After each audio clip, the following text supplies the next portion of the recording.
Christmas, 2002. A man wakes up a millionaire. $315 million. The largest single lottery prize in American history at that time. 5 years later, he is ruined, his family shattered, people dead around him, and he begs publicly, "I wish I had torn that ticket apart." This is the story of Jack Whittaker, the man who won the lottery and lost everything that truly mattered. Jack Whittaker was not poor, not even close. At 55 years old, he was already a successful businessman in West Virginia, owner of a respected construction company, estimated net worth of around $17 million. He had a stable life, a comfortable home, a wife he had been married to for decades, a daughter, and a 16-year-old granddaughter named Brandy, the person he loved most in the world. Jack woke up early, worked hard, came home, had dinner with his family. It was a simple life, but it was real. On the night of December 25th, 2002, Jack checked the numbers on his Powerball ticket, and his life changed forever. He had just won $314.9 million. After taxes, he chose the lump sum, $113 million in cash.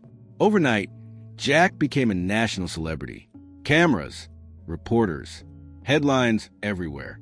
He promised to use the money for good, donated millions to churches, created a charitable foundation, bought homes for family members. It looked like a fairy tale, but the nightmare began quickly. Within months, Jack changed. He started spending nights at strip clubs, almost every night. He carried massive amounts of cash with him, literally bags of money, hundreds of thousands of dollars in cash. The people around him changed too. Friends appeared out of nowhere. Distant relatives resurfaced, everyone with a handout. In August 2003, less than a year after winning, thieves broke into his car. It was parked outside a nightclub. They stole $545,000 from the trunk. Who leaves $500,000 inside a car? Someone who has completely lost any sense of value. Lawsuits started piling up, one after another. Casino employees accusing him of misconduct. People claiming unpaid debts. Scammers trying to extort him. Jack was arrested for drunk driving. Twice. His wife, Jewel, began to pull away. She watched the man she loved turn into someone she barely recognized. But the worst was still coming. Brandy, his granddaughter, was Jack's weakness. He spoiled her, gave her money, bought her a house, cars, anything she asked for. But Brandy was not prepared for that world. She began using drugs. Her circle of friends grew fast. People drawn not to her, but to the money. In 2004, Brandy's boyfriend was found dead, an overdose, inside the house Jack had bought for her. Brandy never recovered. She spiraled deeper. Jack tried to help, paid for rehab clinics, hospital stays, expensive treatments. But money cannot save someone who isn't ready to be saved. In December 2004, Brandy disappeared. 2 weeks later, her body was found, wrapped in a sheet, left behind in an abandoned house.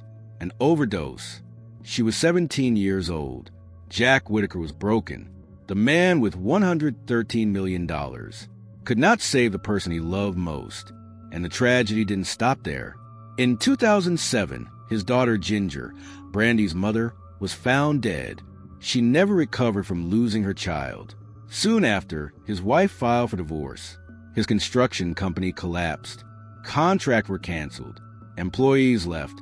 By 2009, Jack was financially ruined. The $113 million were gone. Legal fees, lawsuits, scams, thefts, and a desperate attempt to fill a void that money can never fill.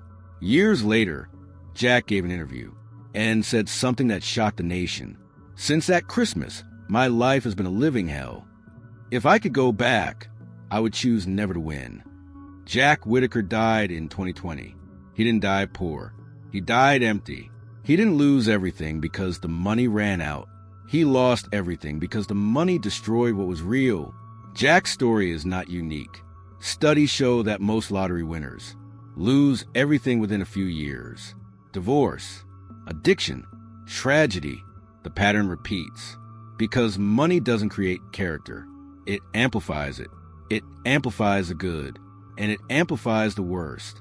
That lottery ticket was worth $315 million, but it cost him his family, his peace, his life. And maybe the real curse of the lottery is not losing the money, but realizing, too late, that some things have no price, and once they're gone, no fortune in the world can bring them back.